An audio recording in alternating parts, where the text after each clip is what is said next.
I can't see her doing something like that. She's super intelligent. I can't. This is the moment Zach realized his wife, Ashley, was a secret murderer. Police found Taylor Wright, a friend of his wife, lying dead on his property. Police suspect Ashley was the murderer, but Zach refuses to believe it. Little did he know, he was about to get the shock of his life in the interrogation room. Can you tell me how you came to know Taylor? Through working PI cases. Okay. She'd come over to our house every now and then. She met my wife. They became friends. Did you guys ever have a falling out or? Never. From doing this job for so long, I would just pick up little lies from her. Just stuff just didn't start seeming right. She would disappear for days. You couldn't get her on the phone. Greg and I would try to call her. You couldn't get her on the phone. Taylor had been known to go missing for days at a time, but this time was different. She hadn't been seen for over a month before she was found. Early on, cops believed her disappearance was nothing out of the ordinary, but she'd left everything at home, and what little texts she sent to her friends were in language she wouldn't normally use. I mean, I'm sure now you've read the news and everything. Yeah. You kind of know the date that we're talking about. Have you had a chance to go back and pinpoint where you were on the 8th of September? It's very, I can't remember, but I'm trying to do the very best I can so I could tell y'all the best I can. I went to the bank yesterday to pull my statement. I know I ate lunch at the seafood place at 9 Mile in Pine Forest. I ate there. And I remember eating by myself, and I remember Ash not being able to make it because she was tied up with work. Taylor was last seen on the 8th of September, so Zach attempts to recount what he was doing that day. Given that he used his debit card to purchase food in the area, it's likely that his story is true. What's interesting, though, is that he mentioned he was out on his own as his wife was busy with work. It seems that he fully believes this to be the truth, and while he knows his wife has been questioned about the murder, he doesn't know that she's currently the #1 suspect. The cops aren't trying to learn more about the case. They're trying to determine if Zach had a hand in the murder, or at the very least, turn him against his own wife. Do you know anything about this money that Taylor had given you all? No, absolutely not. She's never given me anything. I've never got anything from that. No. Okay.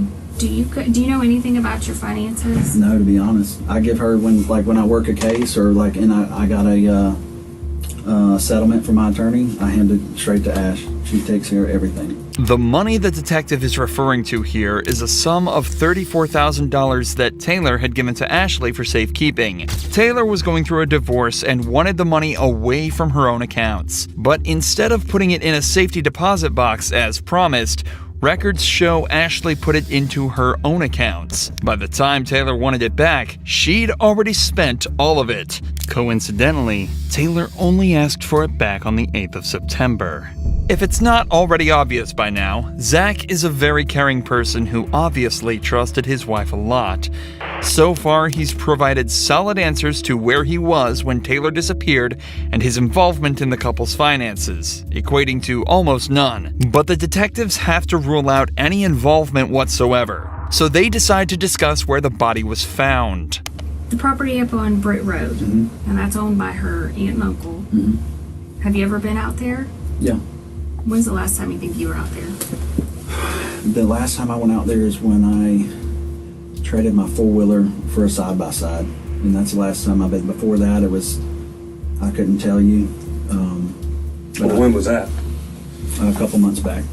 Your phone number, the 554 number, do you always keep that on you? Yeah, I reckon. Do you ever loan it out to anybody? No. Okay. No. Would you No. ever loan it to anybody? Or No. do you remember Ashley ever using it, taking it with her? No. Never. Okay, did it ever get lost or stolen or anything and get replaced? No, not that I recall. Okay. This might seem like a random question, but phone records actually played a huge part in uncovering the truth in this case. Not only did they show Ashley on the property Taylor was found dead at on the 8th, but they also showed Taylor's phone at a wedding Ashley attended the very next day. But Taylor was never seen at the wedding or anywhere else after that date.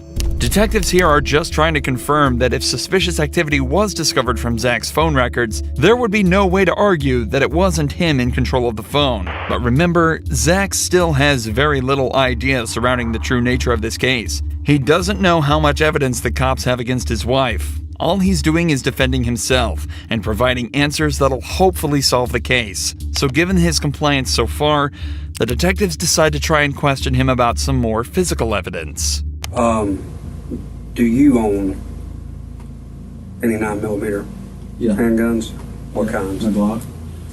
Just one or Yeah. When I've got a lot of guns, so a lot. I think one Glock 9, what model? 19. 19? Okay. Do you know how Taylor died? Yeah, for Ackerman told me that the girl was shot, and he heard that from Molchan. So Ackerman told you and he got it from Molchan? Yeah. Okay. Did he elaborate on anything else? He just said that they thought the girl was shot. Okay. Did you ever buy Ashley a gun or anything of that nature? Man, over the years, yeah. I bought her a 380 one time, What kind? PPK. Okay. And does she carry a firearm? I haven't seen her one in quite a while. Not at all. Mm-mm. Do you own a 38 I- airweight? Yes. And she used to, that's the last thing I ever remember seeing her with was a 38 airweight. And that was, I haven't seen her with that in I don't know how long. I mean, I'm interested. Did you kill or participate in the death Absolutely of... not. I would Let never. him ask this question. Okay. What ahead? Did you kill or participate, or do you have any knowledge? Zero, Jason. Absolutely none. I don't want to be nowhere near it. Nothing involved with it. Nothing. I know nothing about it. The detectives are now trying to ramp up the pressure slightly. Zach has seemed extremely comfortable up to this point, and they're likely just trying to test whether that's because of the more casual nature of the interview so far, or if it's because he genuinely is innocent. However, Zach stays calm, and his body language confirms this. As the pressure mounts, Zach doesn't lean back, cross his arms, or really become closed off in any way as a guilty person may. Instead, he leans forward, maintains eye contact, and his statements are clear and concise. His posture here is one of confidence and cooperation. His feet are flat on the ground, and he's leaning towards the detectives, proving that he feels safe around them, and that he's got nothing to hide. In fact, this is just one of two different positions Zach has assumed throughout the interrogation. The other being a more casual, upright position with his hands and legs open. Zach is doing everything he can to appear innocent, and yet the pressure continues to mount. What do you think happened to Taylor? I couldn't tell you, Jason. I mean, I don't know.